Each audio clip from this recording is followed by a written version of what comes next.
60 Great Ghost Stories, read by H. Washington Sawyer. Tonight's story, The Wardrobe, by Thomas Mann. It was cloudy, cool, and half dark when the Berlin-Rome Express drew in at a middle-sized station on its way. Albrecht van der Vallen, solitary traveller in a first-class compartment, with lace covers over the plush upholstery, roused himself and sat up. He felt a flat taste in his mouth, and in his body the none too agreeable sensations produced when the train comes to a stop after a long journey, and we are aware of the cessation of rhythmic motion and conscious of calls and signals from without. It is like coming to oneself out of drunkenness or lethargy. Our nerves, suddenly deprived of the supporting rhythm, feel bewildered and forlorn, and this the more if we have just roused out of the heavy sleep one falls into on a train. Albrecht van der Vallen stretched a little, moved to the window, and let down the pane. He looked along the train. Men were busy at the mail van, unloading and loading parcels. The engine gave out a series of sounds. It snorted and rumbled a bit, standing still, but only as a horse stands still, lifting its hoof, twitching its ears, and awaiting impatiently the signal to go on. A tall, stout woman in a long raincoat, with a face expressive of nothing but worry, was dragging 100-pound suitcase along the train, propelling it before her with pushes from one knee. She was saying nothing, but looking heated and distressed. Her upper lip stuck out, with little beads of sweat upon it. Altogether she was a pathetic figure. "You poor thing," van der Kwalen thought. "If I could help you, soothe you, take you in, only for the sake of that upper lip. But each for himself, so things are arranged in life. I stand here at this moment, perfectly carefree, looking at you as I might at a beetle that has fallen on its back." It was half dark in the station shed, dawn or twilight, he did not know. He had slept, who could say whether for 2, 5, or 12 hours? He had sometimes slept for 24, or even more, unbrokenly, an extraordinarily profound sleep. He wore a half-length, dark brown winter overcoat with a velvet collar. From his features, it was hard to judge his age. One might actually hesitate between 25 and the end of the 30s. He had a yellowish skin, but his eyes were black, like live coals, and had deep shadows round them. These eyes boded nothing good. Several doctors, speaking frankly as man to man, had not given him many more months. His dark hair was smoothly parted at one side. In Berlin, although Berlin had not been the beginning of his journey, he had climbed into the train just as it was moving off, incidentally with his red leather handbag. He had gone to sleep, and now was waking, felt himself so completely absolved from time that a sense of refreshment streamed through him. He rejoiced in the knowledge that at the end of the thin gold chain he wore round his neck there was only a little medallion in his waistcoat pocket. He did not like to be aware of the hour, or of the day of the week, and moreover he had no truck with the calendars. Some time ago he had lost the habit of knowing the day of the month, or even the month of the year. Everything must be in the air, so he put it in his mind, and the phrase was comprehensive, though rather vague. He was seldom or never disturbed in this program, as he took pains to keep all upsetting knowledge at a distance from him. After all, it was not enough for him to know more or less what season it was. It is more or less autumn, he thought, gazing out into the damp, gloomy train shed. More I do not know. Do I even know where I am? His satisfaction at this thought amounted to a thrill of pleasure. No, he did not know where he was. Was he still in Germany? Beyond a doubt. In North Germany? That remained to be seen. While his eyes were still heavy with sleep, the window of his compartment had glided past an illuminated sign. It probably had the name of the station on it, but not the picture of a single letter had been transmitted to his brain. Still dazed condition, he had heard the conductor call the name 2 or 3 times, but not a syllable had he grasped.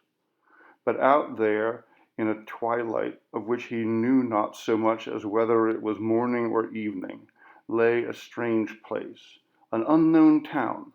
Albrecht van der Velen took his felt hat out of the rack, seized his red leather handbag, the strap of which secured a red and white silk and wool plaid to which he had rolled an umbrella with a silver crook, and although his ticket was labeled Florence, he left the compartment and the train, walked along the shed, deposited his luggage at the cloakroom, lighted a cigar, thrust his hands, he carried neither stick nor umbrella, into his overcoat pockets, and left the station. Outside, in the damp, gloomy, and nearly empty square, 5 or 6 hackney coachmen were snapping their whips, and a man with braided cap and long cloak in which he huddled shivering, inquired politely, "Hotel zum Gravenman?" Van der Velen thanked him politely and held on his way. The people whom he met had their coat collars turned up. He put his up too, nestled his chin into the velvet, smoked, and went his way, not slowly and not too fast. He passed along a low wall and an old gate with 2 massive towers. He crossed a bridge with statues on the railings and saw the water rolling slowly and turbid below. A long wooden boat, ancient and crumbling, came by, sculled by a man with a long pole in the stern. Van der Valen stood for a while, leaning over the rail of the bridge. "Here," he said to himself, "is a river. Here is the river. It is nice to think that I call it that because I do not know its name." Then he went on. He walked straight on for a while, on a pavement of the street, which was neither very narrow nor very broad, and then he turned off to the left. It was evening. The electric arc lights came on, flickered, glowed, sputtered, and then illumined the gloom. The shops were closing. "So we may say that it is in every respect autumn," thought Van der Valen, proceeding along the wet black pavement. He wore no galoshes, but his boots were very thick-soled, durable, and firm, and withal not lacking in elegance. He held to the left. Men moved past him. They hurried on their business, or coming from it. And I move with them, he thought. I am as alone, as strange as probably no man has ever been before. I have no business and no goal. I have not even a stick to lean on. More remote, freer, more detached, no one can be. I owe nothing to anybody. Nobody owes anything to me. God has never held out his hand over me. He knows me not at all. Honest unhappiness without charity is a good thing. A man can say to himself, I owe God nothing. He soon came to the edge of the town. Probably he had slanted across it about the middle. He found himself on a broad suburban street with trees and villas. Turned to his right, passed 3 or 4 cross streets, almost like village lanes, lighted only by lanterns, and came to a stop in a somewhat wider one before a wooden door next to a commonplace house painted a dingy yellow, which had nevertheless the striking feature of very convex and quite opaque plate-glass windows. But on the door was a sign. In this house, on the 3rd floor, there are rooms to let.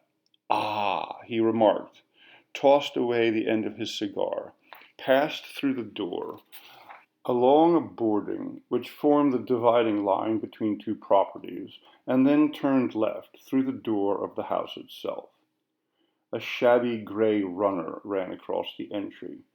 He covered it in 2 steps and began to mount the simple wooden stair. The doors to several apartments were very modest, too. They had white glass panes with woven wire over them, and on some of them were nameplates. The landings were lighted by oil lamps. On the 3rd story, the top one, for the attic came next, were entrances right and left, simple brown doors without nameplates. Van der Kuylen pulled the brass bell in the middle. It rang. But there was no sign from within. He knocked left. No answer. He knocked right. He heard light steps within, very long, like strides, and the door opened. A woman stood there, a lady, tall, lean, and old. She wore a cap with a large pale lilac bow and an old-fashioned faded black gown. She had a shrunken bird-like face, and on her brow was an eruption, a sort of fungus growth. It was rather repulsive. "Good evening," said Van der Kuylen. "The rooms?" The old lady nodded. She nodded and smiled slowly, without a word, understandingly, and with her beautiful long white hand, made a slow, languid, and elegant gesture towards the left-hand door.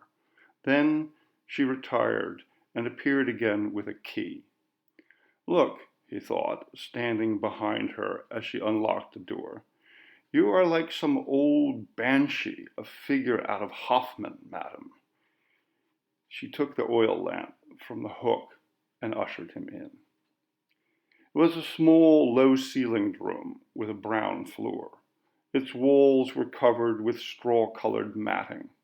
There was a window at the back, in the right-hand wall, shrouded in long, thin white muslin folds. A white door, also on the right, led into the next room. This room was pathetically bare, with staring white walls, against which 3 straw chairs, painted pink, stood out like strawberries from whipped cream. A wardrobe, a washing stand with a mirror, the bed, a mammoth mahogany piece, stood free in the middle of the room. "Have you any objections?" asked the old woman, and passed her lovely long white hand lightly over the fungus growth on her forehead. It was as though she had said that by accident, because she could not think for the moment of a more ordinary phrase, for she added at once, "So to speak?" "No, I have no objections," said Van der Kuylen. "The rooms were rather cleverly furnished. I will take them. I like to have somebody fetch my luggage from the station. Here is the ticket. You will be kind enough to make the bed and give me some water. I'll take the house key now, and the key to the apartment. I'd like a couple of towels. I'll wash up and go to the city for supper and come back later." He drew a nickel case out of his pocket, took out some soap, and began to wash his face and hands, looking as he did so through the convex window panes, far down over the muddy, gaslit suburban streets, over the arc lights and the villas. As he dried his hands, he went over to the wardrobe. It was a square one, varnished brown, rather shaky, with a simple curved top.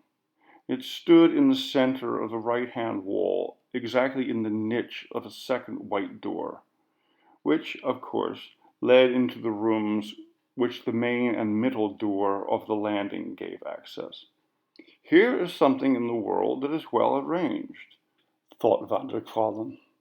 "This wardrobe fits into the door niche as though it were made for it." He opened the wardrobe door. It was entirely empty, with several rows of hooks in the ceiling, but it proved to have no back, being closed behind by a piece of rough, common gray burlap, fastened by nails or tacks at the 4 corners. Van der Vallen closed the wardrobe door, took his hat, and turned up the collar of his coat once more, put out the candle, and set forth. As he went through the front room, he thought to hear mingled with the sound of his own steps a sort of ringing in the other room, a soft, clear, metallic sound, but perhaps he was mistaken. As though a gold ring were to fall into a silver basin, he thought, as he locked the outer door. He went down the steps and out the gate and took the way to the town. In a busy street, he entered a lighted restaurant and sat down at one of the front tables, turning his back to all the world. He ate soup aux fines herbes with croutons, a steak with poached egg, a compote, and wine, a small piece of green gorgonzola, and half a pear. While he paid and put on his coat, he took a few puffs from a Russian cigarette, then lighted a cigar and went out. He strolled for a while, found his homeward route into the suburb, and went leisurely back. The house with the plate-glass windows lay quite dark and silent when Van der Vallen opened the door and mounted the dim stair. He lighted himself with matches as he went, and opened the left-hand brown door in the third story. He laid hat and overcoat on the divan, lighted the lamp on the big writing table, and found there his handbag as well as the plaid and umbrella. He unrolled the plaid and got a bottle of cognac, and then a little glass, and took a sip now and then as he sat in an armchair finishing his cigar. How fortunate, after all, thought he, that there is cognac in the world. And then he went into the bedroom, where he lighted the candle on the night table, put out the light in the other room, and began to undress.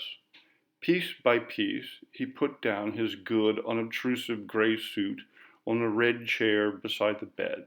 Then, as he loosened his braces, he remembered his hat and overcoat, which still lay on the couch. He fetched them into the bedroom and opened the wardrobe. He took a step backwards and reached behind him to clutch one of the large dark red mahogany bowls which ornamented the bedposts. The room, with its 4 white walls, from which 3 pink chairs stood out like strawberries from whipped cream, lay in the unstable light of the candle. But the wardrobe over there was open, and it was not empty. Somebody was standing in it. A creature so lovely that Albrecht van der Vallen's heart stood still for a moment, and then, in long, deep, quiet throbs, resumed its beating. She was quite nude. One of her slender arms reached up to crook a forefinger round one of the hooks in the ceiling of the wardrobe. Long waves of brown hair rested on the childlike shoulders. They breathed that charm to which the only answer is a sob. The candlelight was mirrored in her narrow black eyes. Her mouth was a little large, but it had an expression as sweet as the lips of sleep when after a long day's pain they kiss our brow. Her ankles nestled, and her slender limbs clung to one another. Albrecht van der Vallen rubbed one hand over his eyes and stared. He saw that down in the right corner the sacking was loosened from the back of the wardrobe. "What?" he said. "Won't you come in? Or, how should I put it, out? Have a little glass of cognac. Half a glass." But he expected no answer to this, and he got none. Her narrow, shining eyes, so very black that they seemed bottomless and inexpressive. They were directed upon him, but aimlessly and somehow blurred, as though they did not see him. "Shall I tell you a story?" she said suddenly in a low, husky voice. "Tell me a story," he answered. He had sunk down in a sitting posture on the edge of the bed. His overcoat lay across his knees, with his folded hands resting upon it. His mouth stood a little open, his eyes half closed, but the blood pulsed warm and mildly through his body, and there was gentle singing in his ears. She had let herself down in the cupboard and embraced a drawn-up knee with her slender arms, while the other legs stretched out before her. Her little breasts were pressed together by her upper arm, and the light gleamed on the skin of her flexed knee. She talked in a soft voice, while the candle flame performed its noiseless dance. Two walked on the heath, and her head lay on his shoulder. There was perfume from all the growing things, but evening mist already rose from the ground. So it began.